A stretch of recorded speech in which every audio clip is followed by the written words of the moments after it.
Greenfield highway భూసేకరణతో రైతులు తీవ్రంగా నష్టపోతున్నారని BJP MP ఈట్ల Rajender అన్నారు. నేషనల్ హైవే కోసం సేకరించే భూములను రాష్ట్ర ప్రభుత్వం ఇవ్వాలని, ఇందుకు కేంద్రం డబ్బులు చెల్లిస్తుందని చెప్పారు. వరంగల్లో నిర్వహించిన మీడియా సమావేశంలో ఈట్ల రాజేందర్ మాట్లాడారు. గ్రీన్ఫీల్డ్ హైవే పనులు వేగంగా జరుగుతున్నా రేవంత్ రెడ్డి ప్రభుత్వం నిమ్మకు నీరెత్తినట్లు వ్యవహరిస్తోందన్నారు. రైతులు ఆత్మహత్యలకు పాల్పడుతున్నా సీఎం పట్టించుకోవటం లేదని విమర్శించారు. అభివృద్ధికి బీజేపీ వ్యతిరేకం కాదన్నారు. తెలంగాణ రైతాంగాన్ని ప్రభుత్వం ఆదుకోవాలని, లేదంటే తీవ్ర పరిణామాలు ఎదుర్కోవాల్సి వస్తుందని హెచ్చరించారు. అవసరమైతే అన్నదాతల తరపున పోరాటం చేసేందుకు సిద్ధంగా ఉన్నామని ఈటెల స్పష్టం చేశారు. వ్యతిరేకించే పార్టీ కాదు మా పార్టీ, ఫస్ట్ బేసిక్ కాన్సెప్ట్. కానీ డ్రామా కంపెనీ లాగా నడపకంటున్నది.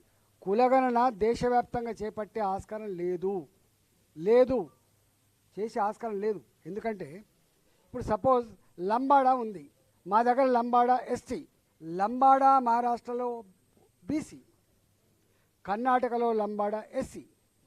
లంబాడాను దేశవ్యాప్తంగా నువ్వు కులగణన చేస్తే ఎట్లా చేర్చాలనే నీకన్నా జ్ఞానం ఉందా?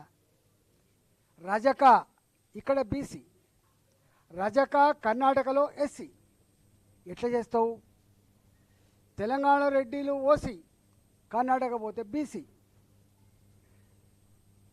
కమ్మలు ఆంధ్రప్రదేశ్లో ఓసీ, కర్ణాటక పోతే బీసీ. ఇలా మత్స్యకారులు ఇక్కడ బీసీ, మత్స్యకారులు యూపీ పోతే ఎస్సీ.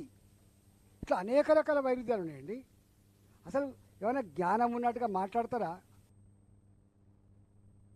భారతీయ జనతా పార్టీ కానీ రైతులు కానీ ఎక్కడ అభివృద్ధికి వ్యతిరేకం కాదు.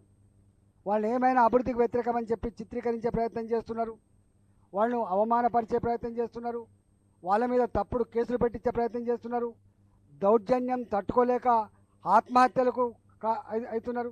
రేవంత్ రెడ్డి ప్రభుత్వానికి నేను సూటిగా ఒక హెచ్చరిక చేస్తూ ఉన్నా.